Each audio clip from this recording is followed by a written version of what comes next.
오늘 함께 나눌 말씀은 마가복음 14장 32절에서 36절로 겟세마네 기도라는 제목으로 귀한 은혜와 도전 나누기를 원합니다. 지난 여러분 큐티했던 묵상 중에 한 부분이 있죠. 여러분이 한 주간 동안 큐티를 하시는데 참 중요한 주제가 있는 주간에는 제가 주일 말씀으로 다시 여러분과 함께 나눠보려고 합니다. 오늘 그 유명한 겟세마네 기도죠. 이 기도를 통해서 주시는 메시지를 여러분과 함께 나눠보기를 원합니다. 먼저 겟세마네 기도 어떤 기도였는지 한번 본문 말씀 한 마음으로 읽도록 합니다. 마가복음 14장 32절 36절입니다. 함께 읽습니다. 시작. 그들이 겟세마네라 하는 곳에 이름에 예수께서 제자들에게 이르시되 내가 기도할 동안에 너희는 여기 앉아있으라 하시고 베드로와 야고보와 요한을 데리고 가실새 심히 놀라시며 슬퍼하사 말씀하시되 내 마음이 심히 고민하여 죽게 되었으니 너희는 여기 머물러 깨어있으라 하시고 조금 나아가사 땅에 엎드려 들 수 있는 대로 이때가 자기에게서 지나가기를 구하여 이르시되 아빠 아버지여 아버지께는 모든 것이 가능하오니 이 잔을 내게서 옮기시옵소서. 그러나 나의 원대로 마시옵고 아버지의 원대로 하옵소서 하시고. 예수님의 가장 처절한 기도죠. 겟세마네의 기도. 예수님께서는 공생의 사역 기간을 통해서 특별히 큰 사역을 앞두고는 늘 기도하셨던 것을 우리가 성경에서 볼 수 있습니다. 그 많은 기도들 예수님도 하나님의 아들이신 예수님도 이 땅에 오셔서 간절히 기도했습니다. 오늘 이 본문에 기록된 겟세마네의 기도는 그 가운데서도 가장 처절한 기도입니다. 땀방울이 핏방울이 되도록 그렇게 기도하신 그 현장입니다. 그런데 예수님의 기도와 또 겟세마네 동산에 올라가신 예수님의 심정을 보면은 참 이해가지 않는 부분이 있습니다. 이해가지 않는 부분이 있죠. 오늘 특별히 말씀해 보면은 예수님께서 제자들 셋을 데리고 올라가십니다. 여러 명의 제자와 함께 겟세마네 동산에 이르러서 베드로와 야고보와 요한을 데리고 올라갑니다. 세 명을 데리고 올라가면서 이런 얘기하십니다. 내가 지금 심히 놀랐고 심히 슬프고 또 내 마음이 심히 고민하여 죽게 되었다고 합니다. 여러분 예수님의 심정을 우리가 말씀 가운데 볼 때 여러분 어떤 생각이 드세요? 좀 이해가 가지 않죠. 왜 예수님께서 저렇게 심히 두렵고 슬퍼하고 죽게 되었다고 그렇게 고민하셨을까? 메시아로 오신 예수님이십니다. 살아계신 하나님의 아들이십니다. 이 땅에 오셔서 수많은 기사와 이적을 행하셨습니다. 무리를 걸으셨고 죽은 자를 살리셨습니다. 전능하신 예수님이셨습니다. 그런데 왜 전능하신 예수님께서 이런 나약한 고백을 하셨을까? 왜 이렇게 연약한 고백을 하셨을까? 내가 지금 심히 놀랐고 심히 슬퍼하며 그것도 혼자 고백하는 것이 아니라 제자들 앞에서 자기의 심정을 고백합니다. 내가 심히 고민하여 죽게 되었다고 합니다. 지금 이 표현을요 조금 더 정난하게 바꾸면 어떤 표현인지 아세요? 좀 더 정난하게 바꾸면 이 뜻입니다. 내가 지금 미칠 것 같다. 내가 지금 죽을 것 같다. 죽어버릴 것 같다. 라는 뜻입니다. 예수님께서는 6월절 만찬 때까지 당신이 십자가에 매달려서 죽을 것을 또 3일 후에 살아날 것을 몇 번씩 말씀하셨습니다. 그런데 정작 이제 십자가를 지러 가는 그 현장 앞에서 좀 담대한 기도를 하셨으면 참 예수님한테 어울렸을 텐데 연약한 고백을 합니다. 두려운 마음을 그대로 표현하십니다. 예수님의 정체성에 좀 의심이 가지 않습니까? 정말 예수님이 메시아였나? 정말 예수님이 하나님의 아들이시였나? 그러면 그 전의 일들은 무엇이고 지금 이 고백은 무엇인가? 라는 생각을 하게 될 것입니다. 왜 그러셨을까? 왜 그러셨을까? 여러분 이 부분에 대해서 어떻게 묵상하셨습니까? 왜 예수님이 이런 고백을 하셨을까? 우선 드릴 수 있는 답변은 이겁니다. 십자가의 사명은 결코 쉬운 사명이 아니었습니다. 하나님의 아들임에도 불구하고 전능하신 예수님이시지만은 신성과 인성을 다 가지신 예수님이셨지만은 십자가 사명은 쉽지 않은 것이었습니다. 신성과 인성을 다 가지셨던 것은 예수님 안에 하나님의 능력도 있고 또 인간의 육신의 옷을 입고 오셨기 때문에 인간이 느낄 수 있는 모든 희로애락의 감정과 그 모든 것들을 동일하게 느낀다고 하시는 것입니다. 그렇다면은 우리 생각에는 그렇게 십자가 지고 죽는 것이 예수님의 사명이었다면 얼마든지 능력으로 신성의 능력으로 즉 인성의 능력이 아닌 신적인 능력으로 십자가를 감당할 수 있지 않았을까?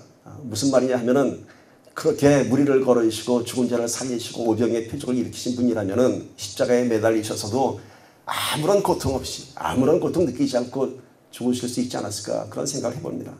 물론 그러실 수 있습니다. 물론 예수님께서는 십자가에서 아무런 고통 없이 죽으실 수 있습니다. 그러나 그렇게 초자연적인 능력으로 하늘의 권세로 십자가에 아무런 고통 없이 죽으신다면 그 십자가는 아무 의미가 없는 것입니다. 무슨 말씀이냐 하면은 십자가의 의미는 우리의 죄값을 치르기 위해 지신 십자가이기 때문에 그 십자가의 형벌을 감당하셔야 합니다. 십자가의 형벌을 감당하신다고 하는 것은 그렇게 신성으로 능력으로 고통을 마비시키는 것이 아니라 그 고통을 그대로 다 감당해야 하는 것입니다. 바늘 하나 찔러도 아프다고 합니다. 우리 그 십자가에서 손과 발에 못이 박히고 옆구리에 창이 찔리고 이런 고통을 감당한다는 것은 하나님의 아들도 쉽지 않은 일이었습니다. 왜냐하면 이 부분에서만큼은 절대적으로 인성의 몸으로 이 사명을 감당해야 했습니다. 우리와 똑같은 몸으로 이 십자가를 감당해야 했습니다. 따라서 갖게 되는 두려운 감정, 슬픈 감정, 제자들로부터 받게 되는 훗날 그런 배신감, 이런 모든 감정들, 이런 것들을 다 그대로 받아야 했던 것입니다. 신성으로서 이런 걸 다 아무렇지 않게 받아 옮기는 것이 아니라 그런 십자가의 고통을 다 받아야 하는 것입니다. 그러면은 여기까지는 그렇다 해도 뒤이어서 예수님께서는 겟세마네 기도 가운데 이해할 수 없는 기도를 하십니다. 앞에는 자기 심정을 제자들에게 고백했다고 하면은 기도 외에는 더 이해할 수 없는 기도를 하십니다. 보세요. 마가복음 14장 36절에 이렇게 고백하죠. 아빠 아버지여, 아버지께는 모든 것이 가능하오니 이 잔을 내게서 옮기시옵소서. 그러나 나의 원대로 마시옵고 아버지의 원대로 하옵소서 하십니다. 그런 기도만 했나요? 마태복음 27장 46절에는 더 처절한 기도를 하죠. 더 이해할 수 없는 기도를 합니다. 엘리 엘리 라마 사박다니 하시니 이는 곧 나의 하나님 나의 하나님 어찌하여 나를 버리셨나이까 하는 뜻이라. 두려운 심정을 고백하는 것까지는 좋았습니다. 그런데 왜 예수님은 이 십자가의 잔을 내게서 거둘만 하시면 거두어 주시옵소서라는 이런 기도를 하셨을까? 물론 내 뜻대로 마옵시고 아버지의 뜻대로 하시옵소서라는 고백이 있었지만 그 앞에 이 십자가의 잔을 거두고 있지 않은 그런 기도를 하셨을까? 그리고 십자가상에서는 마지막 호흡을 거두시면서 하신 말씀이 왜 나의 하나님 나의 하나님 어찌하여 나를 버리셨나이까 이런 기도를 하셨습니까? 이런 기도를 하셨을까? 우리가 기대하기는 오히려 이때에 이런 기도가 아니라 아버지 드디어 내 때가 왔습니다. 아버지 드디어 내가 십자가에 매달릴 때가 왔습니다. 드디어 이 땅의 구원의 복음에 선포되는 승리의 순간입니다. 라고 기도를 했어야 하지 않을까 하는 생각이 듭니다. 오히려 죽어가는 그 순간에 세상을 향해서 사단의 세력을 향해서 내가 승리하였다고 그렇게 고백해야 되지 않을까요? 그런데 예수님께서는 이 잔을 거둘만 하시오면 내게서 옮겨주시옵소서. 그리고 마지막 호흡을 거두면서는 나의 하나님 나의 하나님 어찌하여 나를 버리셨나이까 이런 처절한 고백을 합니다. 예수님의 이런 기도 때문에 이런 모습 때문에 많은 사람들이 과연 그가 하나님의 아들이었나라는 의심을 하게 되고 또 때로는 결국 그는 실패한 선지자에 불과한 한 인간이었다는 그러한 평가를 받기도 합니다. 그러나 여러분 예수님의 이런 기도와 고백은 오히려 그가 살아계신 하나님의 아들이었고 이 땅에 메시아로 오신 것을 증거하는 것이었습니다. 제가 지금 하는 이 말씀이 이해가 가세요? 이렇게 심정을 고백하고 이러한 기도를 하신 것이 그래서 오히려 하나님의 아들이고 구원자 메시아로 오셨다는 것을 증거했다는 이 말이 이해가 가세요? 이걸 이해하시려면 성경의 말씀에서 그 해답을 찾아야 됩니다. 예수님께서는 이 땅에 오셔서 모든 언약을 성취하셨습니다. 그런데 왜 과연 하나님이여 어찌하여 나를 버리셨나이까 어찌하여 나를 버리셨나이까 라는 예수님의 십자가에서의 이 고백이 왜 하나님의 아들이고 왜 메시아임을 증거하는 것일까요? 이 땅에 오셔서 모든 것을 성취하셨습니다. 구약의 모든 선지자의 예언을 그의 삶을 통해서 이루셨습니다. 예수님의 이 처절한 기도의 고백마저도 이미 예수님이 이 땅에 오시기 전에 그것도 아주 오래전에 이미 기록되어 있었습니다. 예수님의 이 기도와 예수님의 십자가의 현장과 예수님이 이 두려워하는 그런 심정이 이미 오래전에 성경책에 기록되어 있었습니다. 그렇게 십자가에 매달릴 것이라고. 십자가의 사명이 얼마나 외롭고 두렵고 고통스러운 것인지 이미 1000년 전에 다윗의 고백을 통해서 기록되어 있었고요. 예수님은 그렇게 기록된 말씀 그대로 자신의 두려움과 고통을 고백하면서 십자가의 길을 가신 것입니다. 즉 오늘 이 고백과 이 기도는 예수님께서 말씀을 이루신 것입니다. 1000년 전에 다윗이 기록한 십자가의 현장을 그대로 예수님께서 보이신 것입니다. 시편 22편에 기록된 1000년 전에 기록된 다윗이 고백한 십자가의 현장을 한번 보도록 합시다. 시편 22편 1절 보도록 합니다. 뭐라고 기록됐나요? 내 하나님이여 내 하나님이여 어찌 나를 버리셨나이까. 똑같지 않습니까? 다윗이 1000년 전에 이렇게 고백했어요. 22편 7절 8절 보세요. 나를 보는 자는 다 나를 비웃으며 입술을 비죽거리고 머리를 흔들며 말하되 그가 여호와께 의탁하니 구원하실 걸 그를 기뻐하시니 건지실 걸 하나이다.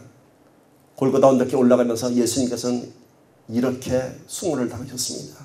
머리를 흔들고 침을 뱉고 비웃으며 그가 하나님의 아들이라면 하나님께서 구원하실 것이다. 이 시편 20편 14절을 보세요.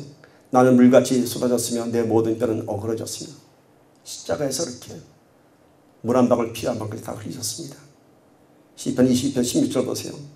악한 무리가 나를 둘러 내 수족을 찔렀나이다. 18절 내 겉옷을 나누며 내 속옷을 제비 뽑나이다. 십자가의 현장이 그대로 기록되어 있지 않습니까 여러분? 놀랍지 않습니까?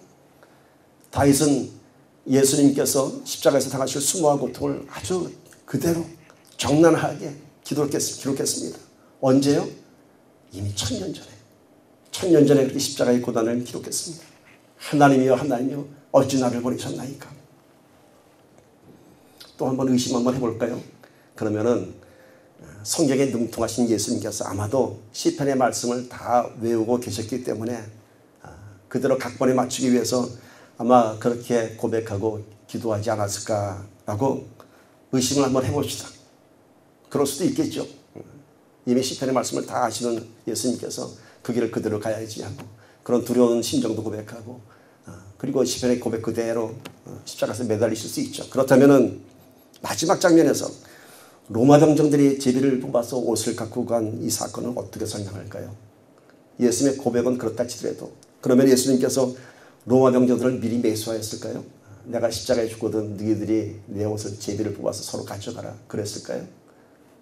너무 억측이죠. 예수님을 한번 의심해 보려고 하니까 의심이 안 돼요. 결국 예수님께서는 이 말씀을 그대로 실천하셨습니다. 그대로 살으셨습니다. 연기를 한 것이 아니라 1000년 전의 십자가의 현장을 그대로 예수님께서 살으셨습니다. 실제로 예수님은 두렵고 고통스러웠습니다. 시편의 말씀을 연기하기 위해서 두렵고 아픈 것이 아니라 실제로 십자가에서 두렵고 아팠고 고통스러웠습니다. 여러분 고통이 없는 십자가는 십자가가 아니죠. 구약에 기록된 수많은 예수님의 예표적인 삶을 살았던 선지자들이 있습니다.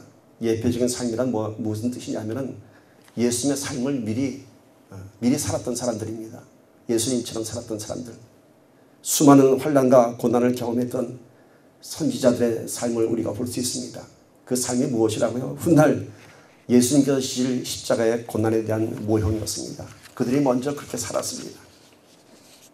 다윗이 1000년 전에 자신의 삶 속에서 경험했던 하나님으로부터 버림받았던 그런 거절감, 사람들로부터의 배신, 어떤 배신이었나요? 사울왕으로부터 배신, 아들 압살롬으로부터의 배신, 또 견디지 못할 수모, 가두왕 앞에서 침을 흘리면서 미친 척 했던 그런 수모들, 그런 모든 고통들을 다윗이 시편 20편에 기록했을 때 그것은 바로 훗날 예수님께서 져야 할 십자가의 고통이었습니다.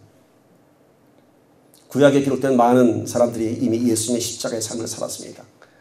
아브라함, 이삭, 야곱, 요셉, 모세에 이르기까지. 그 후로도 많은 선지자들이 그렇게 십자가의 삶을 살다가 갔습니다. 그들의 삶을 잘 조명해 보세요. 그들의 삶 속에 십자가가 있습니다. 아브라함에게도 있었고 이삭, 야곱, 요셉, 모세 그들의 삶 속에 다 십자가가 적용이 됩니다. 그들이 미리 그런 광야의 길을 걸었습니다. 그러나 그들의 삶은 결코 고난의 광야에서 끝나지 않는 것을 알 수 있습니다.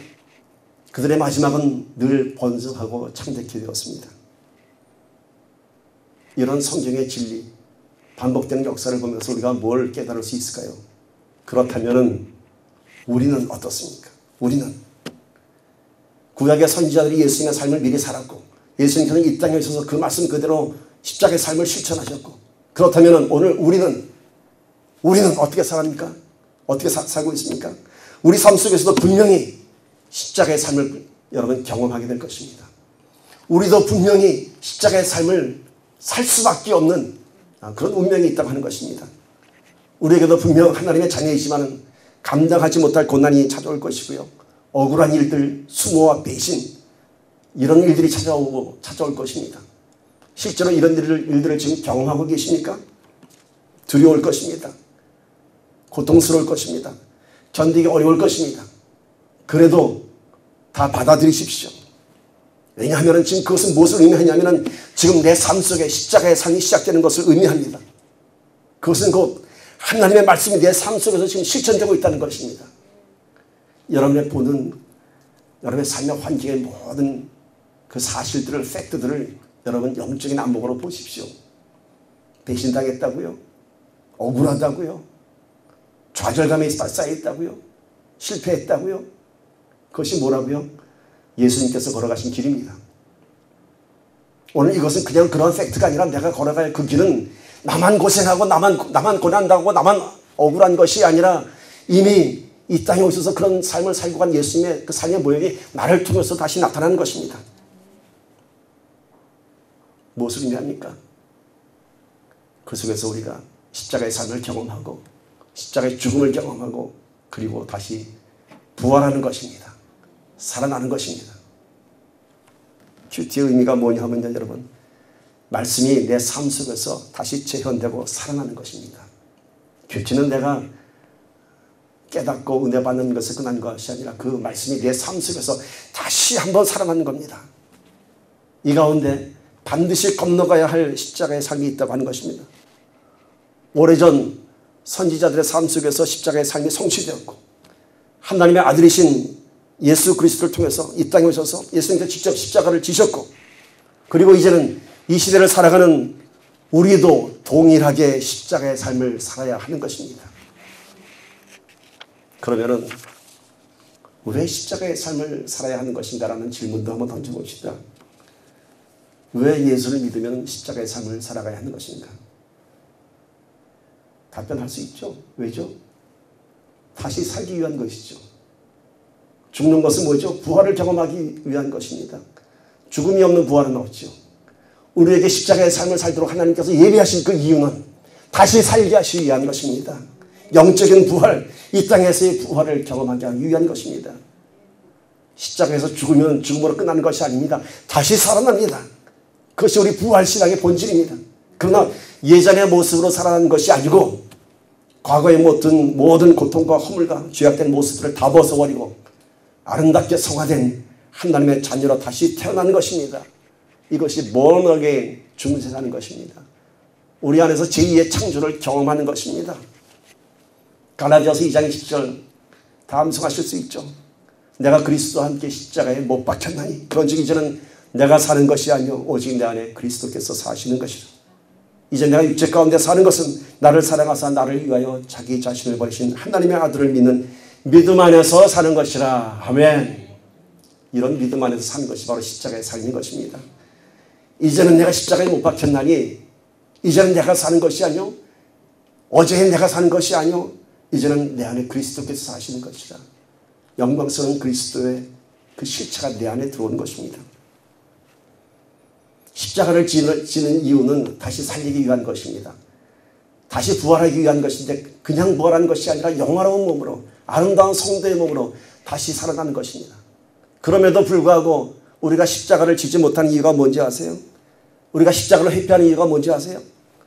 우리들은 이미 지식으로는 이 영적인 원리를 이미 다 알고 있습니다.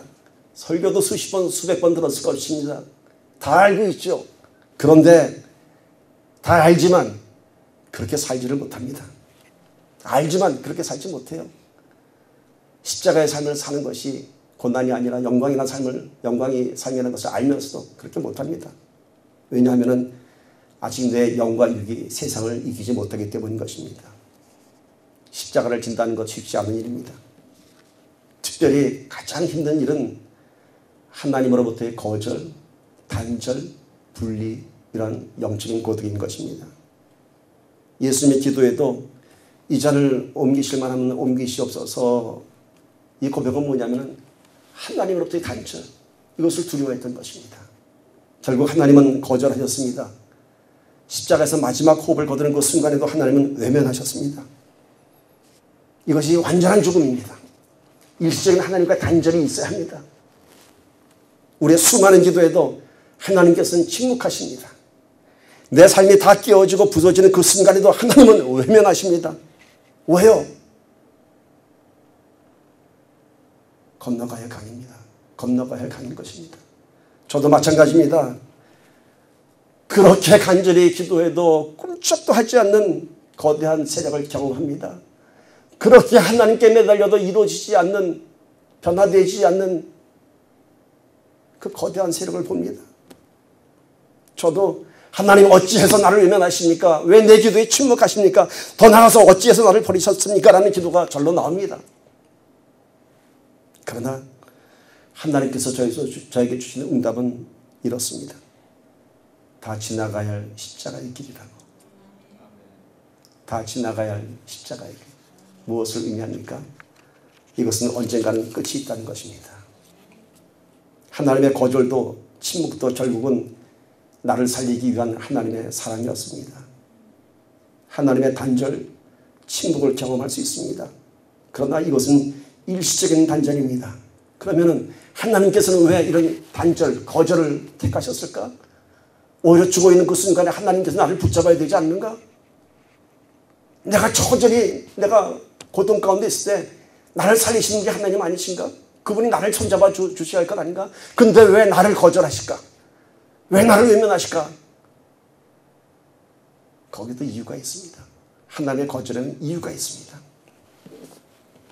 예수님께서도 십자가에서 죽으시고 부활하시기까지 3일간의 시간이 있었습니다. 그 시간에 무슨 일이 있었을까요? 실제적으로 십자가에서 예수님께서 못 박히시고 죽은 그 순간부터 부활하기까지 3일까지는 하나님과 예수님의 분리가 이루어졌던 순간입니다. 그 3일간은 하나님과 예수님과의 관계가 잘라졌어요. 분리됐어요. 단절됐어요. 그 이유가 있습니다. 베드로전서 3장 18절에서 19절 보십시다.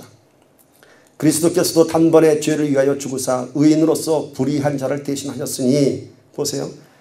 예수 그리스도께서도 단번에 십자가에서 죽으셨습니다. 죄가 없는 의인인데 누구 때문에 불의한 자를, 우리를 위해서 대신 죽으셨습니다. 이는 우리를 하나님 앞으로 인도하려 하심이라. 십자가에서 죽으신 것은 우리를 구원하기 위함이라. 그 다음에 보세요. 육체로는 죽임을 당하시고, 자, 십자가에서 죽으셨습니다. 그러나 영으로는 살리심을 받으셨으니 그가 또한 영으로 가서 어디 갔다고요? 옥에 있는 영들에게 선포하시니라. 3일간의 기록이 뭔가요? 예수님께서는 그 영이 살아나셔서 어딜 갔다고요? 옥에 가서, 그 음부에 가서 영들에게 선포하셨습니다. 무엇을 선포하셨을까요? 에베소서 4장 8절에서 10절 봅니다. 그러므로 이르기를 그가 위로 올라가실 때에, 이게 어디로 올라갈까요? 이것이 바로 음부에서 다시 부활의 실체로 올라갈 때 그 장면을 얘기하는 겁니다. 위로 올라가실 때에 사로잡혔던 자들을 사로잡으시고 사람들에게 선물을 주셨다 하였도다. 자, 사로잡혔던 자들이 누굽니까? 바로 죄에 사로잡혔던 우리들입니다. 사망 것에 붙잡혔던 우리들을 오히려 예수님께서 우리를 사로잡으셨습니다. 3일간의 단절 동안 예수님께서 음부에 내려가셨습니다. 그곳에서 무슨 일이 있었다고요? 악의 영들에게 선포를 하시고 승리를 선포하시고 뭘 했다고요?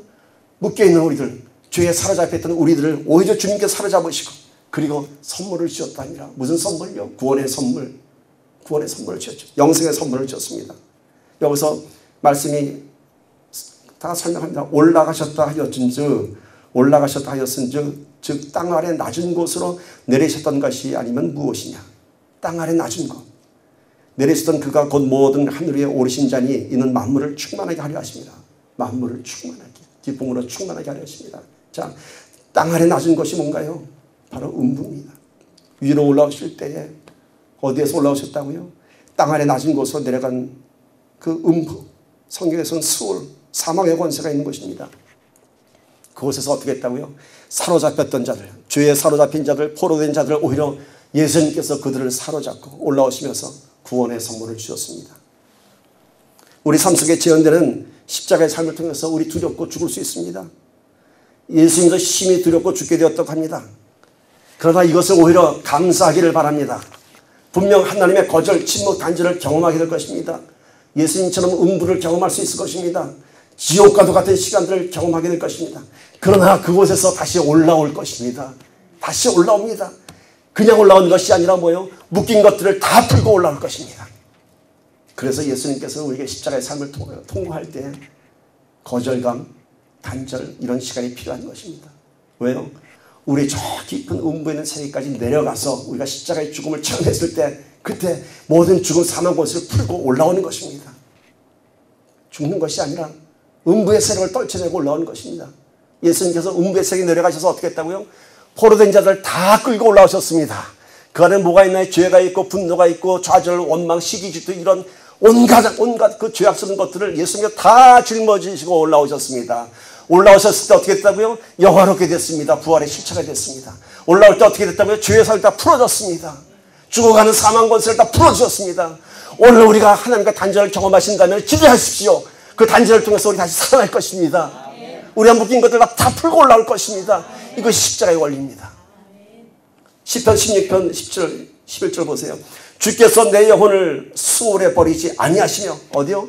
주께서 내 영혼을 음부에 버리지 아니하시며 주의 거룩한 자를 멸망시키지 않을 것이니이다.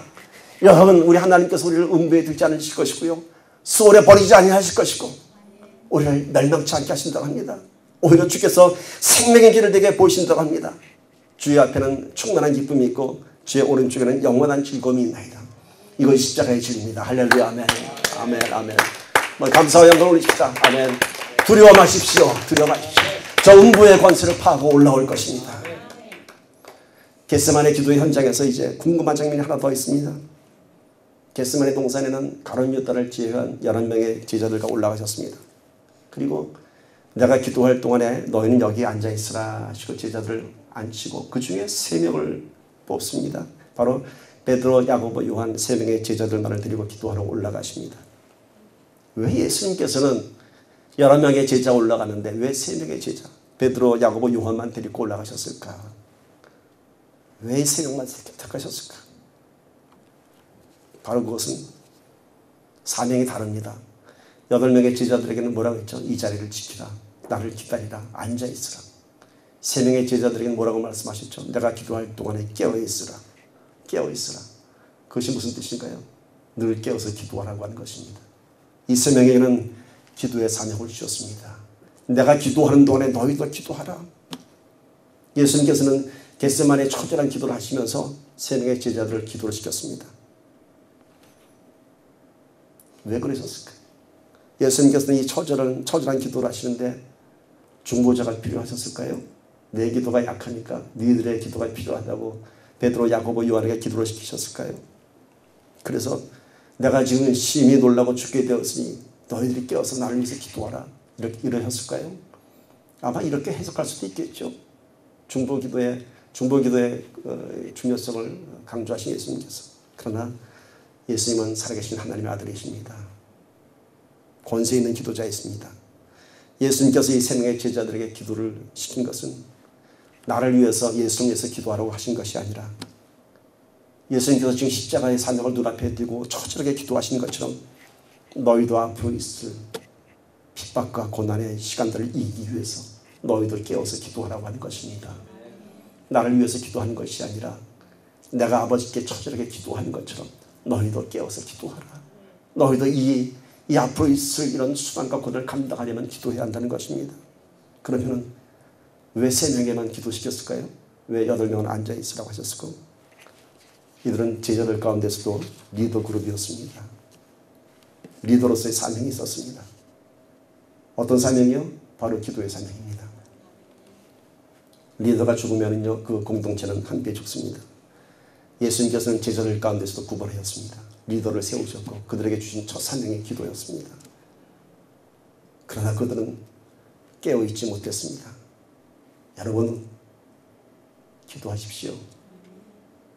하나님께서 우리에게 사명을 주신 것입니다. 마가복음 14장 37절 39절 보십시오.